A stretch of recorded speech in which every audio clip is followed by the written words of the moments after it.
Egotastic FunTime.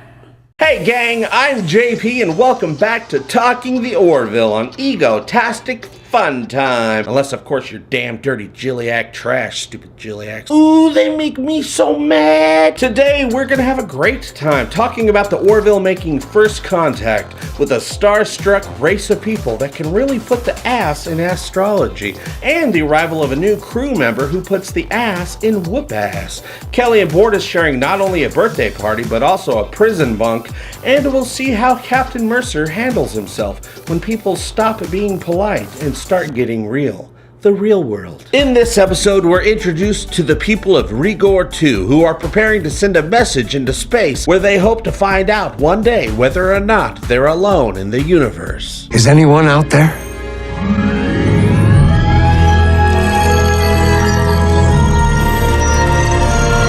The new chief of security reports for duty aboard the Orville, Talla, another Solayan who doesn't have a problem opening a can of whoop-ass on anyone if it means getting the job done. You'll give me a heads up if you're gonna hit me, yeah? I can't promise that, sir. Kelly asks Bortus if he'd be interested in having a co-celebration since their birthdays are so close together. The ship receives the Rigorian message requesting first contact, and the crew happily set out to the Gamma Valorum system to answer the call. Ed, Kelly, Bortus, Talla, and Claire take a shuttle to the surface and are welcomed by the first prefect at the Capitol. It's kind of a big deal, you guys. First Prefect, I'm Captain Ed Mercer of the USS Orville. Welcome to the galaxy. While touring a maternity ward, Claire notices something strange is going on with the amount of C-sections being performed on patients. The doctor tells her that the procedures are done to prevent the children from being born Gilliac, but of course, at the first contact meet and greet, things are going pretty well until Kelly mentions that her and Bortus's birthdays are next week. The away team are quickly arrested while Kelly and Bortus are sent to a Gilliac internment camp. The rest of the team are confirmed not to be Gilliac trash born under a bad sign and are allowed to return to the ship, but not before Talla lets everybody know how she do. Talla, put him down! Today's your lucky day.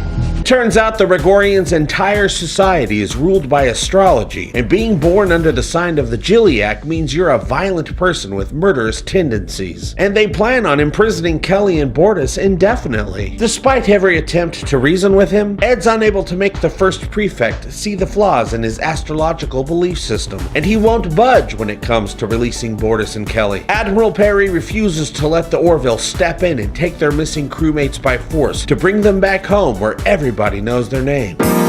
Sometimes you wanna go where everybody knows your name. A month goes by. Bortus and Kelly are still in the Gilliac camp, and no hope for rescue is in sight, and where a fellow prisoner has just gone into labor. Kelly is left with no choice but to help the baby come into the world, but Bortus helps too. Any suggestions?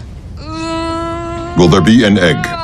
Okay, that's a no. Back on the Orville, Admiral Perry has given the crew 24 hours to find a diplomatic solution before they must go back into service, leaving Bortus and Kelly behind. Talla realizes the reason Rigorians think people born under the sign of the Gilliac are murderous criminals is because 3,000 years ago, a star in that constellation died, thus fueling the creation of their astrological belief system. The crew come up with a way to trick the Rigorians into thinking that the Gilliac star has returned, prompting the release of all Gilliacs from the camps, but not before Kelly and Bortus go all B.A. Baracus on a bunch of prison guards.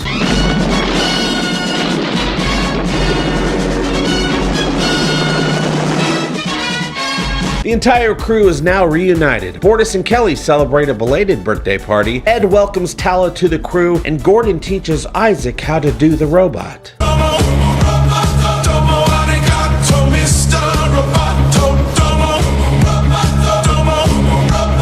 Dude, you guys, another great episode. It had tension, action, birthday cake, and bullets. Oh, there were so many bullets. All the World is Birthday Cake is one of my favorite types of stories that we really can only get from sci-fi shows like this. It's a what if episode. It explores the idea of what if there was a society that was completely governed by astrology. To me, this episode falls into the same category as the Majority Rule episode from last season. What if there was a society that was run by pure democracy. But this episode also left many of us with a bunch of questions about First Contact Protocol, the science being used to get Kelly and Bortus back, even the likelihood of Bortus and Kelly's birthdays falling so close together, and some other things too. And I'm going to try to address those questions and hopefully clarify a few of those things if I can. First, we have to talk about the most importantest thing to happen in all the world is birthday cake, the arrival of Jessica Szohr as Talla, Alara's replacement as Chief of Security aboard the Orville.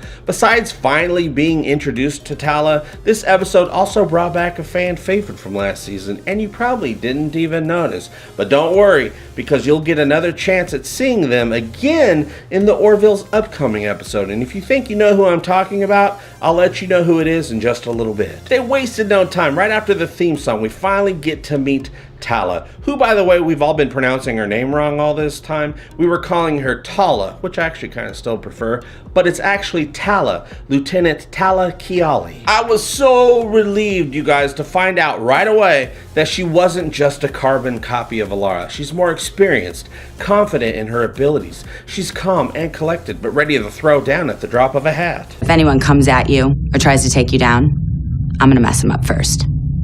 Well, that's good to know. She's got a big heart, a sense of humor, she thinks fast on her feet, and she's not mentally deficient. Talla is the one who figured out that the Regorians' belief in astrology started when one of the stars in the Gilead constellation was swallowed up by a black hole 3,000 years ago. Smart. It was great to meet Talla, but it was weird to have a new Solayan in charge all of a sudden. But I like her a lot, you guys, and no offense to our beloved Alara, who will always have a special place in our hearts, but I just believe Talla more to be someone who would be in charge of security. Let me and Jessica know what you thought of Talla in your comments. Talla hasn't even met Alara from what it sounds like, but the reason the Orville was assigned another Solayan is because Captain Mercer begged for one. That makes a lot more sense to me. They lost their superhero security chief and he asked for another one to recreate what he is used to. Though I doubt she'll be opening any jars of pickles for Ed as much as she'll be opening cans of whoop ass. The scene before the opening credits takes place on Rigor 2, and the people there decide to send out a signal through space in the hopes of contacting intelligent life out there among the stars. The fact that the opening scene had nothing to do with the Orville but actually took place years earlier was pretty cool. We see these people reach out beyond their own planet, and then we get to see the aftermath of what happens years later when the Orville receives their signal. And how cool was it to see the mood of the entire ship get lifted up when they all realize they're going to be making first contact with a new race of people, and that they're the ones who get to welcome them to the galaxy. Oh, baby! This is it! This is what we signed up for! Talk about a birthday gift. Happy characters make for happy viewers. Even before we found out that the Regorians were a bunch of Miss Cleo worshippers, they too were very excited to meet people from another world. Their society, though not even close to advanced enough to start like real space exploration, did have an almost utopian vibe going on. I mean, they still use currency and whatnot, but their planet appeared to be a peaceful one. Then of course it turns out, even with all their advancements, they're just a bunch of cavemen with fancy toys. As much as Ed tried, there was absolutely no way to reason with these people. The Regorians, even with people from space standing right in front of them, wouldn't even consider that other worlds didn't believe the same thing that they believed. To say otherwise was like telling them that the sky was orange. Even the Gileacs in the camps never tried to escape because they were deeply indoctrinated into thinking that they were bad people. I do have to say though, you'd think the Regorians would have been much better at making sure children were never born in that month after 3,000 years. And you know that the Gileacs, having their population concentrated into these camps which I'm currently calling population camps until I come up with a better name, that the Gileacs were probably treated way worse than being put into camps throughout Regorian history. When Bortus and Kelly got caught after trying to escape and Bortus was all like, with his AK, those camp guards had execution poles all ready to go pretty damn quickly. Which leads me to Kelly and Bortus making waste of all those guards. That's not very Star Trek, you guys, but of course it isn't. This isn't Star Trek. But also, Kelly made a point of saying before they tried to escape that as far as she's concerned, the two of them trying to escape lives up to what the Rigorians already think of them, so technically it's still within first contact protocol. Then she first contacted this dude right in the neck. But also, they were in that camp for a month, and I'm guessing they heard nothing from the Planetary Union that entire time, and had to assume they were left behind for good. If I was them, I would have thrown away first contact protocol by the first weekend and totally taken over that planet of dum-dums to start the egotastic empire of Rigor 2. And if you like Bortus's pew-pew face, just wait until my bearded mug starts popping off caps. In this entire series, it seems to me like the Planetary Union Admiralty is pretty comfortable with leaving people behind. Last season, Admiral Tucker wanted Alara to leave Ed and Kelly behind to avoid a conflict with the Caliban. They weren't even going to attempt negotiations. I do like that Ed made it very clear that he could give a damn about first contact protocol and he just wanted his people back. One of the questions some of you asked is why the Rigorians would refer to their own planet as Rigor 2 and not just Rigor, being that they're the only sentient life in the solar system that they know of. That's a good question, but it made sense to me as soon as we found out that their entire society worshipped the stars. Rigorians have been all about the stars for at least 3,000 years, so their ancient astronomers no doubt figured out that they were the second planet in their solar system a very long time ago, and because the stars don't lie, they put a 2 at the end of their name to appease their sun. Because they're dum-dums. When it comes to making first contact with a race of people no one's ever heard of before, many of us were like, hey, they should have studied the Rigorians for decades before making first contact. The Planetary Union actually does do something like that, depending on the situation. It's a case-by-case scenario. Last season, they were secretly studying the people from that majority rule planet and were careful to blend in and not be discovered as people from another world. That's because that planet didn't reach out. They weren't advanced enough yet. The Vulcans took a detour to Earth the moment they detected a warp signature in Star Trek First Contact. What's up? The Rigorians did reach out. They sent a signal out into space, specifically asking if someone was out there. And Ed said it's Union policy to answer, not only because the Union is good guys who want to help introduce new people to the galaxy, but also because there are bad guys out there ready to take advantage. Once the message is received, it becomes a race against time. I'm guessing from initial scans and what I'm sure was a very nice conversation over the comm about where to land so they can have a chill meetup, the Rigorians seemed like nice people with a very good grasp of technology. I'm sure it didn't even occur to Captain Mercer to say, hey, before we come down there, you guys aren't a bunch of birthday bigots, are you? The solution to getting Kelly and Bortus free at the end was interesting. They came up with a plan to make a fake star to trick the Rigorians into thinking that the Gilliac system's star that got swallowed up by a black hole 3,000 years ago had come back, making them think that people born under the sign of the Gilliac might not be so bad after all. But of course the fake star isn't far enough away to trick the entire planet, is it? Probably not. But I doubt they placed it in as close of an orbit as we think they did. It's way out there, I'm sure. But in the episode, there is a graphic on the wall as to where you have to be on the planet to see the fake star from the right angle. They weren't trying to get the entire planet to see the constellation. They were trying to get whatever city the first prefect was in to see it. Also, do the Rigorians even care if the constellation is always correct as long as it's sometimes correct? They might think it's a new star that sometimes completes the old arrangement of the Gilliac constellation and might be fine with that. If I were a Rigorian, I'd have an answer to that question for you, but alas, I'm just a human from the 21st century. I don't have any 25th century experience at all, so I can't tell you how people from that century would behave or how they think or what kind of protocols they'd have in place due to the experiences that they've had that I know nothing about. You know what happens when you assume? You put an ass inside you and me. Another thing that stood out to me about this episode is Bortus and Kelly's birthdays being so close together. I'm assuming that a year on Moklis isn't the same as a year on Earth. It could just be that all the planets in the Planetary Union use the same calendar, being that they're all part of this giant galactic union of different worlds. So that way, you know, they can go to meetings and stuff and people are all on time. But also I don't care because I like birthday cake, and this episode had birthday cake in it. Birthday cake. I told you guys that a fan favorite from last season made an appearance in this episode. Do you know who I was talking about? Let me show you. During the birthday party at the end, when Gordon is teaching Isaac the robot how to do the robot, we can see standing right there in the group, Ensign Turco. I'm sure you remember her, right? Because I surely do. Just don't put down your guns yet.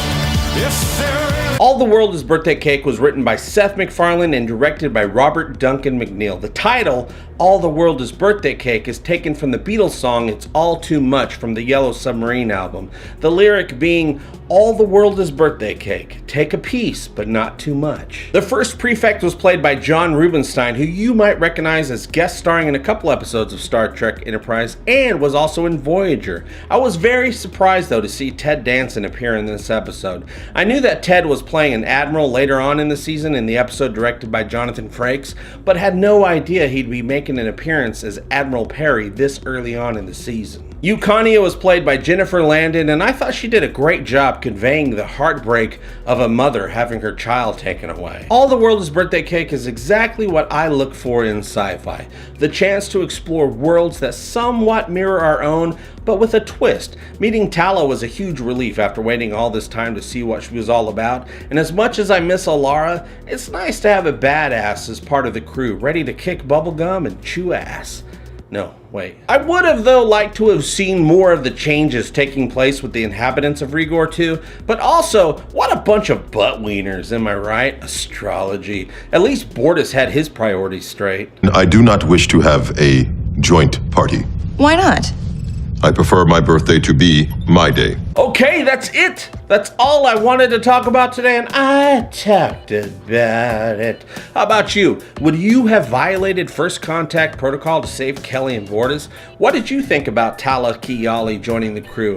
Do you think that sometimes a star is just a star? You can let me know what you think by joining the conversation below, and include your astrological sign with your comments so the rest of us know how to judge you, please. Damn Gilliacs. Thank you so much for liking, sharing, and supporting my stupid show. It really does mean the world to me. I'll see you very soon, and as always, I hope all your times are egotastic fun times. Love you, bye-bye! Egotastic fun time, we're gonna have a great time. Egotastic fun time, give me all your money. Give him all your money. You will find it funny. Just give me money. I love money. Give him all your money. Give him all your money. Give him all your money. Give him all your money.